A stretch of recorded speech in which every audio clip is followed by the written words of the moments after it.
I'm Sharon Betters, and you are listening to the Daily Treasure podcast produced by Mark Inc. Ministries. And what a privilege it is for me to come alongside of you and walk with you for a few minutes as we look to the Word of God for our hope and our help that comes through knowing Jesus. Today's devotional is called From Strength to Strength, and today's treasure is from Psalm 84:7. They go from strength to strength. Each one appears before God in Zion. The Israelites most likely started their trek toward Jerusalem with great anticipation, looking forward to not only corporate worship and experiencing God's presence more intimately, but also to reunite with friends and family. But for many of them, the journey would be hard. They could not get there without going through the Valley of Tears, or the Valley of Baca. Baca refers to the weeping tree or balsam tree referenced in 2 Samuel 5:23. The trees wept sap or gum-like tears and grew in dry, arid regions.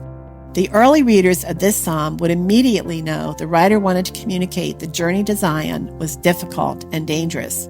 Pilgrims needed to prepare to suffer along the way. Yet, we read, they go from strength to strength.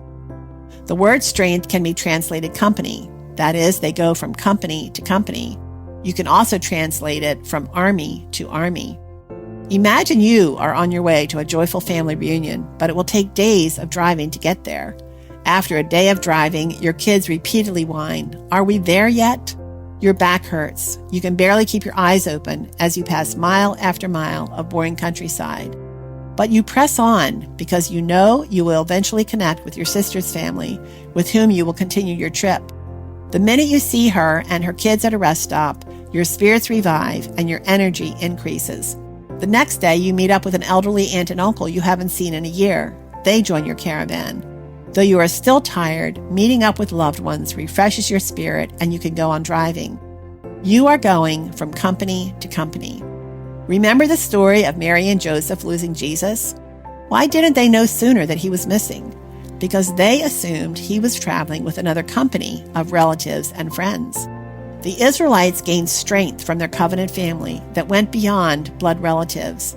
The pilgrims trekking through the Valley of Baca, or weeping, looked forward to meeting up with others traveling to Zion, knowing their strength would grow with each connection. Imagine the joy and anticipation growing stronger with each meetup. But there is more to these meetups than simply adding to our joy. My friends, we are on a similar journey. The Valley of Baca, or weeping, symbolizes our own journey toward heaven. First, the Lord plants in our hearts a hunger for him, as we read in Psalm 84:1. How lovely is your dwelling place, O Lord of hosts!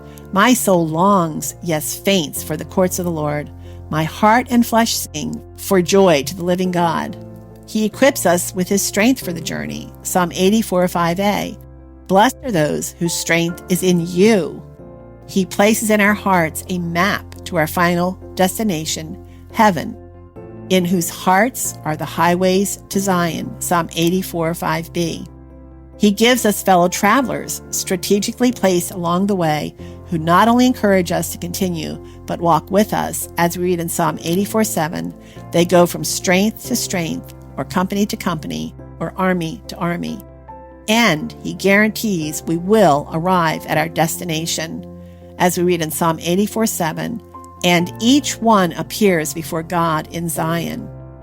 But wait, even though this is amazing, there is more. As we have seen, strength to strength can also mean army to army. Remember, the purpose of armies is to protect the citizens of their country, even to the point of laying down their lives.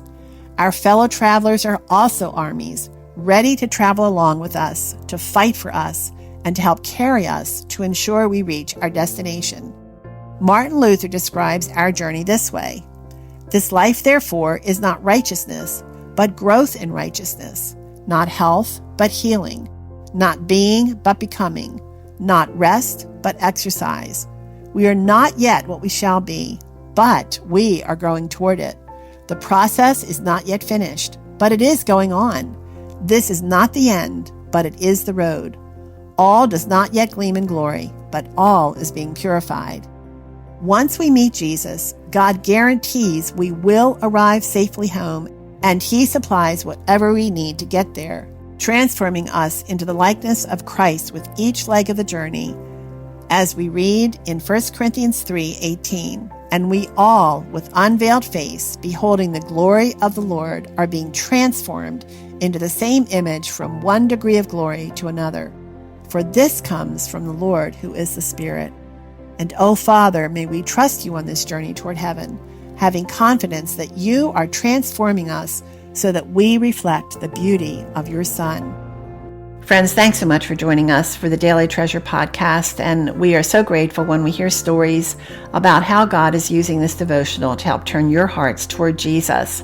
Another resource that we want to offer to you is Ask Dr. Betters on YouTube. My husband Chuck answers hard questions about suffering, questions that are submitted to him by people from all over the world, and you can submit your question as well. So go to markinc.org, that's markinc.org, where you can submit a question for Chuck to answer, or you can leave your own story about how God is using Daily Treasure to help turn your heart toward Jesus. Again, I'm Sharon Betters, and thank you so much for joining us, and I look forward to being with you tomorrow.